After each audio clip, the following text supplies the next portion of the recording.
And you're listening to a little From Russia with Love. I have our next segment. I'm Elex Michaelson. Welcome to a special edition of The Issue Is. And we've got two very, very smart guests with us today who happen to be husband and wife. Stephen Cohen, Katrina vanden Heuvel. Stephen's new book is called War with Russia, and there's a question mark there. From Putin and Ukraine to Trump and Russiagate. On the cover, the Chronicle review says you are the most controversial Russia expert in America. Great to have both of you. Welcome to The Issue Is. Thanks, Alex. Thank you. All right, so War with Russia, question mark. Why the question mark? Well, because I think we're at risk of war with Russia, and not to over-dramatize, but I'm older than my wife, I'm older than you, I'm almost older than everybody, and I've been studying Russia up close as a professor and as a kind of occasional member of the media for going on 50 years, and I have never felt we were at greater risk of war with Russia. Now, in the little book, I give 10 reasons, and we can't discuss them. But it has to do with a combination of a new generation of nuclear weapons with leaders on both sides that have been demonized, I mean Putin and Trump. And I worry, for example, and I guess folks will remember the Cuban Missile Crisis when John Kennedy saved us, whether if it came to that in Syria or Ukraine, whether Trump would be permitted to negotiate with Putin, whom we also hate for wrong reasons, I think, to save us. So I think we are at risk if things go wrong. Katrina, you are the editor, publisher of The Nation, one of the top liberal publications out there. Yeah. In some ways, I guess you're his boss, because you published a lot of this on The Nation. Do you agree with your husband's assessment?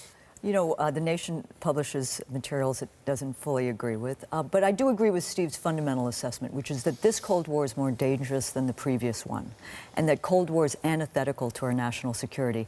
And as the leading liberal progressive publication, I think Cold Wars are lousy for progressives, for liberals. They empower the war parties on both sides, they feed the defense budgets, which are already too bloated, and they suppress space for those I worked with in Russia, independent journalists, feminists. So, I don't agree fully with Steve, particularly on Trump, and to a larger extent on Putin as well. I do think he is an authoritarian figure, but opposition to Trump, opposition to Putin should not be opposition to common sense. And we need more diplomacy and less posturing, more dialogue and less saber rattling. So what's the main disagreement on President Trump and President Putin? I think it's two things. As a Russian historian who's written books about Russian leaders, I see Putin as a normal, traditional leader in Russia's tradition. So I evaluate Russian leaders in their own history, not in American history. I mean, Bernie Sanders is not going to sit in the Kremlin. Joe Biden's not going to sit in the Kremlin. We've got to look at foreign leaders in their own condition and history. And I think in that regard, Putin has been not only a traditional leader, but good for Russia to now. Now, he's probably been in office too long. The disagreement we have, I think, has more to do with Trump. I didn't vote for Trump. But I am absolutely certain we need what used to be called a détente with Russia, which means cooperation. Trump has said, since he was a candidate, that he wants cooperation. He's the only horse politically I have to ride, and on that one issue, because I worry about the danger of war, I encourage President Trump to try to do the kind of cooperation with Russia that we need. You know, some critics would say that Vladimir Putin has killed journalists, he's shot down airliners, he's been a very tough figure. Would you call him a normal figure?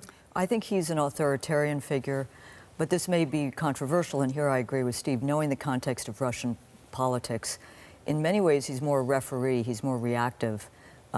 He's refereeing a whole set of political constituencies, which we see. But, you know, more important, Alex, I would say that we need to understand that I think Trump, and I think Michael Cohen got it almost right yesterday. I mean, he's a con man, he's not a strong man.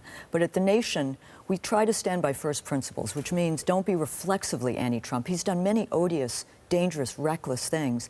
But when he tries to open relations with North Korea, or says we need a working partnership with Russia, or tries to, you know, talk about withdrawing troops from Afghanistan, a war that is endless without victory, I think you take those on their own terms and not stand by Trump, But hope that at Congress, by the way, you're having Representative Ted Lieu on, Representative Ro Khanna of California. These are people who are reasserting Congress's role in matters of war and peace. So I think that's fundamental and restrains Trump to an extent that is often needed. What do you make of President Trump's relationship with Vladimir Putin? What's going on there? So in this little book, War with Russia, ? One of the themes is this thing we call Russiagate.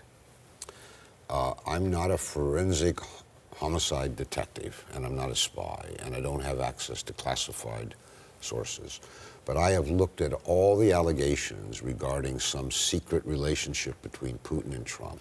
I find zero evidence for this. Moreover, in the book, and I don't say this recklessly, but I offer it as an informed hypothesis, that our intelligence services started this story about Trump's ties to the Kremlin. Let me leave you with a puzzlement. We spend a lot of time in Moscow. If you come with us to Moscow, I'll say to you, Alex, which hotel do you want? Ritz-Carlton, Marriott? I mean, every foreign hotel chain is in Moscow, except which one? Trump. Trump. So and he wanted it. He desperately wanted this Trump hotel. He really wanted, not just for the money, but Moscow had become a prestige place. Sure. He didn't get it. What kind of collusion is that? But you know, we disagree about many things, and I think on Intelgate, as Steve calls it, we have disagreements. What I don't disagree about is I think every night on too many cable stations, we see former intelligence chiefs, former FBI chiefs coming forward and telling us how to think when we should have a broad range of views. To me, that's all American. At least let's have a debate about where we head with U.S.-Russian relations. Do you think there was collusion between the Trump campaign and Russia? What I believe is that the Mueller report should be released fully to the American people. I think what we're going to see is a cesspool of corruption, cronyism, of tax evasion, of money laundering we've already seen through the indictments. We have not yet seen conspiracy or collusion. So we need to see that. It's important, and really have tough-minded analysis. I'd love to see a bipartisan committee, truly bipartisan, open that up. But at the moment, I think we're at the moment. One thing in America that's fully bipartisan is financial corruption. I mean, seriously. I mean, we know these guys are corrupt. I mean, financially, these political operatives, whether they're operating here or abroad. I mean, what Manafort did, he may have done a little more than the guy's convicted, but dozens of people have done it, whether Democrats or Republicans. This shouldn't be a question about impeachment. This is a question about how we run our elections. We were talking earlier. Foreign policy is going to factor in a big way in the 2020 election, in a way it didn't in 2016. And Elizabeth Warren, for example, one of the candidates, has put out a terrific bill which is about corruption. It seems to me we need to focus hard on dark money, on ending voter suppression, on ending the corruption of lobbying, and use this moment, teachable moment, to really take on those things. So you say there's corruption, but it's not impeachable. Do you agree with that? I think impeachment needs to find its way. I think Representative Jerry Nadler, chair of the Judiciary Committee, has been sober-minded about finding the facts and the evidence. Impeachment is a very political act. I don't see it as a first resort. I'm in favor of impeachment by the ballot box. Let us oust Donald Trump in 2020 to a very vigorous, honest election. You're contradicting yourself. If you go along with what these Democrats who now control the House want to do, they want to investigate and impeach. I think it's an obscenity. I don't think there should be any talk of impeachment. She's absolutely right. If Trump can't hack it with the voters in 2020, so be it. But do you know what the charges of impeachment are going to do? Again, I come back to this danger of war with Russia. Let's say these charges go forward against Trump, and there's no evidence that he committed an impeachable offense that's been presented, and suddenly there's a crisis with Russia.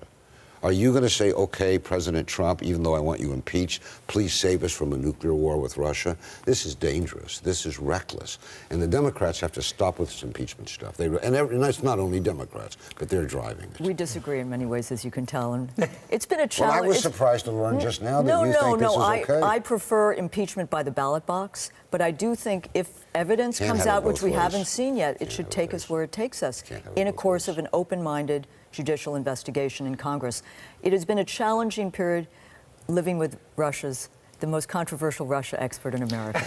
Let me just put it that way. But we agree to disagree, and we have a shared history of going to Moscow in better years, Gorbachev, perestroika, for 30 years, So in that sense, we find ways forward. A big theme of this is you want the media, you think the media is going way overblown, and you want reforms in the media. How do you think the media should change? And I've been part of the media. I used to work for CBS for 20 years. They paid me enough to put my kids through school.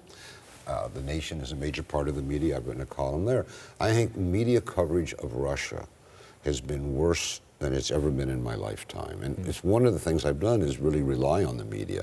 And when I say the media, I'm talking about the media that influences the Beltway. I mean, to name names, the New York Times, the Washington Post, MSNBC, and CNN, that their coverage of Russia is just not, it's highly selective, and often it's not factual. And you can't tell a news story from an editorial. That's a no-no in journalism. You're not supposed to mix the two, correct? I mean, theoretically. There are exceptions, lots of exceptions. But the problem is that the print media drives the evening news media, which has an impact on Congress and creates the contours of a discussion. So instead of discussing, for example, Russia's new generation of nuclear weapons, which is historic in the sense that we are now going to be in a new and more dangerous nuclear arms race, there's little discussion of that. I got to hear another story about whether Trump did something unspeakable with a prostitute in Moscow 5 or 6 years ago, for which there is zero evidence. And Michael Cohen this week saying there's zero evidence of that. What did you make of the Michael Cohen testimony? Well, it wasn't shocking in many ways. I don't think we learned that much we didn't know. And it's interesting because it comes on the eve of the Mueller report. This is the Southern District in New York. But what I feel, picking up on what Steve said, if I could, Alex, is that I think, again, coming back to this idea of what is all-American is debate and different sources and different voices. And it's been so one-sided. This, too, is different from the previous Cold War, where you had a real debate between people who supported working relations with Russia and those who opposed. On the same shows. But so I think 2 points of view. So I think we're like this, like right now. Yeah, but we're on the same reservation, roughly. But what's interesting is I think there's a great disconnect, Alex, between the American people and the establishment. On the eve of the midterms in 2018, 57% of Americans supported a more cooperative relationship with Russia, and Russiagate wasn't even in the top 25 or 30 issues in that midterm. So I think we need to think hard about where we head from here, because the Trump election was such a shock to the body politic. We need to look into the crisis in this country and not seek foreign enemies to distract and detract from real problems we have at home. You're filibustering. It's a trait. So, some people say it may be shocking that when you have such disagreements with your spouse, you're able to make a marriage work. So what is your secret to success for a marriage when two people disagree, especially politically in these days? Off camera, she turns to me and says, "You know, I know you're right." Oh, so I forgive her for everything she said. I deny. No, I think it's a shared history. I think it's a 27-year-old daughter who's extraordinary, clerking for the Ninth Circuit, who is a shared bond. In San Diego. And we agree to disagree. And I've learned an enormous amount from Steve, and I think he respects that I have to run a publication, which is, you know, a big tent. There are many different points of view on this issue. The inherent conflict really is that I wouldn't say she represents a community, but she's responsible for a very large and important community who complained to Katrina about me. Now, in the new era of feminism, we're not supposed to be hyphenated politically. But we do get it. Steve's supposed to have his views. But if I say something objectionable, they suddenly, Katrina and Steve say, this is not true. I mean, I think ultimately the fact is that we've loved each other for 35 or 40 years, we sleep together, and in the end we know there are more important things. But we do feel differently and very strongly about what I think is an unprecedented situation. And it's Trump. I mean, Trump's coming to everybody's household. Trump has thrown everyone and upended. You know how many friendships, marriages have been tormented and upended. We're keeping ours together. We're not going to give in to Trump. Well, I don't feel that way. I mean, I grew up in the Jim Crow South, and I've seen stranger politicians than Trump. But let me just say that if he pursues, to give him credit, if he pursues, and by the way, his North Korean venture is absolutely good and necessary. Who could think otherwise? But if he wants to cooperate with Russia, if he wants to find a way to stop this new nuclear arms race with Russia, if he wants to cooperate with Russia in Syria, against international terrorism. The Russians have resources that could help make us safe. Why would you be against Trump on this? just because you don't like him for other reasons. You got no priorities. That's my view. This is the argument we have at home. We have yeah.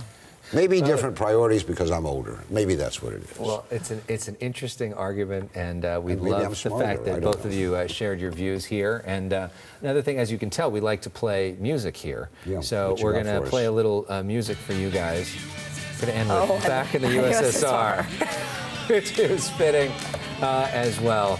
Stephen Cohen, Katrina vanden Thank you Heuvel, very thank much. you for Very much. joining us for We're grateful. Thank special you. edition of The Issue Is. We Thank hope you you. both come back. Very grateful. And safe travels as well. Again, the book right here, War with Russia. Question mark. Question mark.